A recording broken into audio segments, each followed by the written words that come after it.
భోగాపురం అంతర్జాతీయ విమానాశ్రయంపై జగన్ది ఆది నుంచి అడ్డుపుల్ల వేసే ధోరణి. అసలు కొత్త ఎయిర్పోర్ట్ అవసరమా? విశాఖలో ఒకటి ఉంది కదా, ఎర్రబస్సు రాని ఊర్లో ఎయిర్పోర్ట్ కడతారా అంటూ అప్పట్లో ఎద్దేవా చేశారు. కోర్టుకు పోతాం, కేసులు వేస్తామని బహిరంగ సభల్లో ప్రకటించారు. వైసీపీ నేతలే కేసులు వేయించారు. 2019లో జగనే ముఖ్యమంత్రి అయ్యారు. విమానాశ్రయ నిర్మాణానికి అవసరమైన 80% భూమి చేతిలో ఉన్నా పట్టించుకోలేదు. జగన్ వైఖరిపై తీవ్ర విమర్శలు వస్తుండటంతో మరో ఏడాదిలో ఎన్నికలు వస్తాయనగా కొన్ని అనివార్య పరిస్థితుల్లో 2023 మే 3న భోగాపురం విమానాశ్రయానికి జగన్ మరోసారి శంకుస్థాపన చేశారు. జిఎంఆర్తో మళ్లీ ఒప్పందం చేసుకున్నారు. విమానాశ్రయ పనులు పరుగులు పెట్టించాలని ఏనాడు ప్రయత్నించలేదు.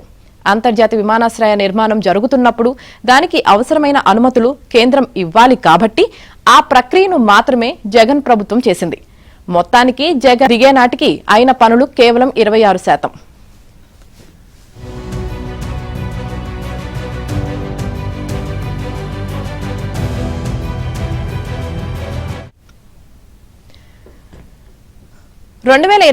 లో కూటమి ప్రభుత్వం వచ్చిన తర్వాత సీఎం చంద్రబాబు భోగాపురం విమానాశ్రయాన్ని ప్రాధాన్యత ప్రాజెక్టుగా గుర్తించారు.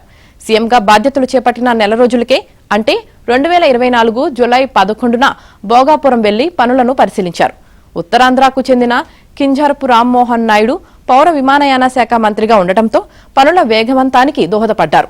ఇక అటు కేంద్రం ఇటు రాష్ట్ర ప్రభుత్వాల నిరంతర పర్యవేక్షణతో కాంట్రాక్ట్ సంస్థ కూడా ఈ పనులను సీరియస్ గా తీసుకుంది. ఈ 2 ఏళ్లలో సమీక్షలు తనిఖీలు ప్రతి నెలా చేయడం వల్ల అనుకున్న సమయం కంటే ముందుగానే నిర్మాణం పూర్తయిందనేది వాస్తవం. ఒక విధంగా చెప్పాలంటే భోగాపురం ఎయిర్పోర్ట్ నిర్మాణానికి కర్త కర్మ క్రియ సీఎం చంద్రబాబే.